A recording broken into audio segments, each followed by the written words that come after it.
this result against all odds against Arsenal, considering everything that's been said, considering all that's happened with Amorim, the team, players potentially leaving and whatnot, in this moment right now, do you feel like there's light at the end of the tunnel for United? Listen, one thing Amorim, and we have to quote Amorim.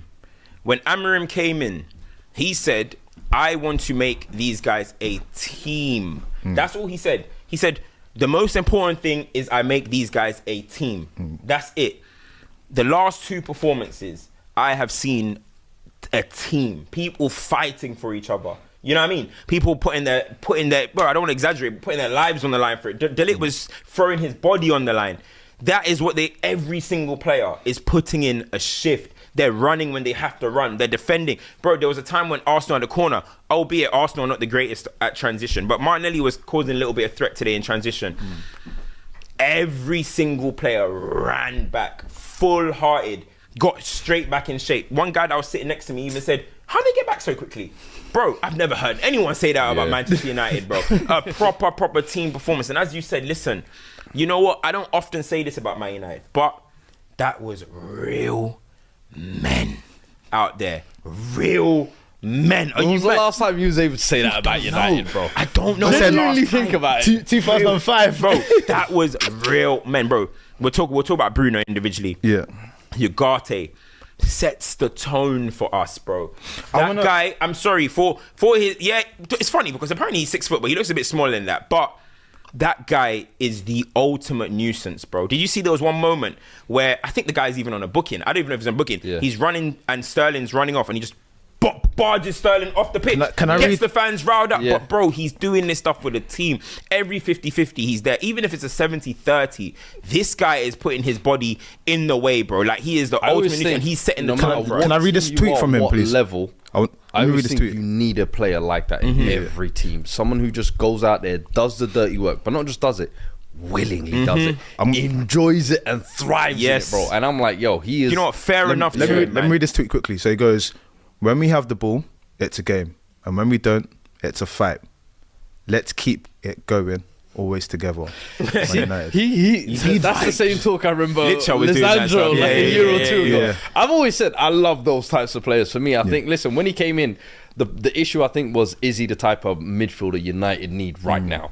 But I think with the way you guys lacked physicality, I think over the past year or two in that area, he's just come in, bro, and literally what you said, he sets the tone every game. He makes sure he's sniffing. I think when he got in Havertz's face and that whole big kerfuffle happened, that just let me know what time it is. The mental battle here, I know where it's going today. Yeah. You know what I mean? Do you know what I'd say about him as well? I think with football, we have this obsession with like the best sort of fit, and I feel like with players like Rodri, we have this sort of inflated vision that the holding player is this all-encompassed person that can do everything, when realistically you have to remember that they're specialists in every role. I love the dogged person, because to what you said, Fuad, you just need one. If that one person sets the tone, if that one person takes you to war, the whole thing can change. And ultimately, if you've got players beside people like that can do stuff, listen, sometimes you just need someone to carry the violin. Let the violin player make the nice tune. Carry the violin, do your job, and let everyone else do the rest. And that's what but the thing is, it's even like, you know, some people do their job.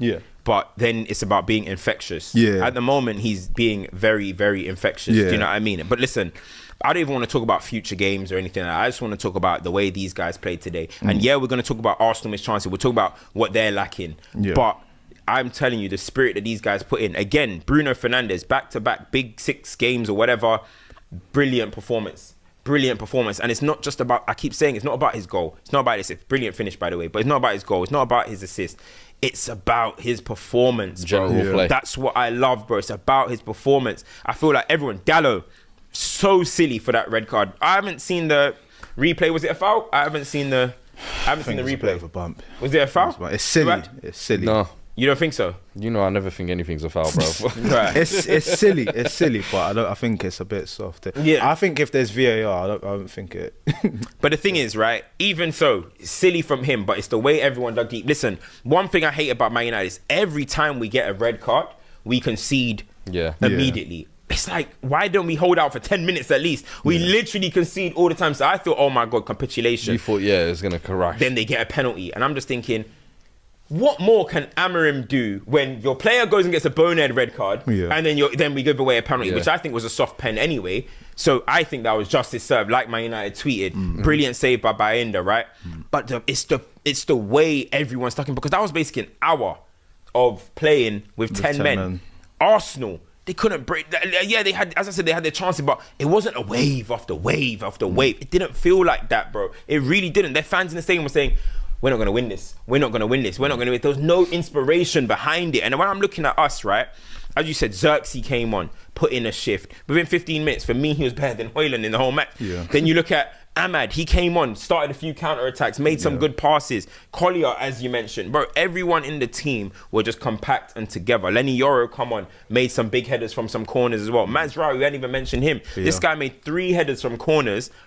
Brilliant headers. I was like, whoa, this is flying over Bayinda and stuff. And he's just there like this. I'm like, do you know what? Fair play to everyone out there, man. They put in the work. And listen, I can't wait to start talking about Arsenal today.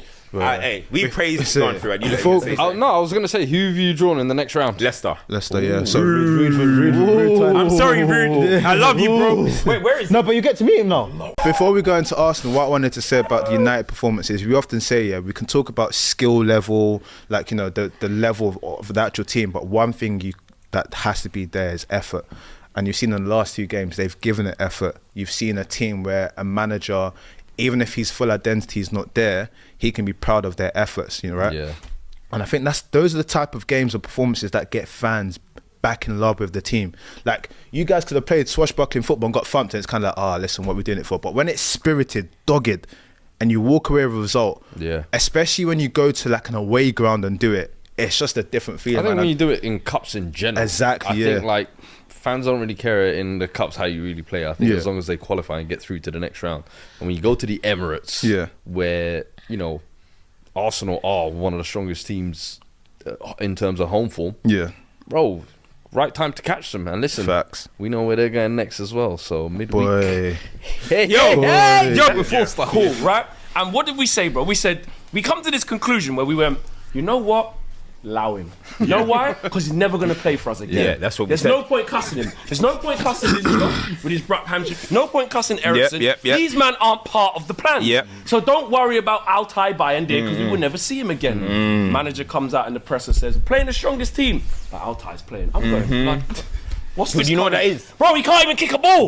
He can't kick a ball. That's what it is. We put a keeper in net at Emirates who can't kick a ball and still got man of the match. Yes, vote of confidence. That's the manager. Crazy. That's the manager going to the player and saying, listen, I know you had a howler, but you're probably going to be our cup keeper or whatever.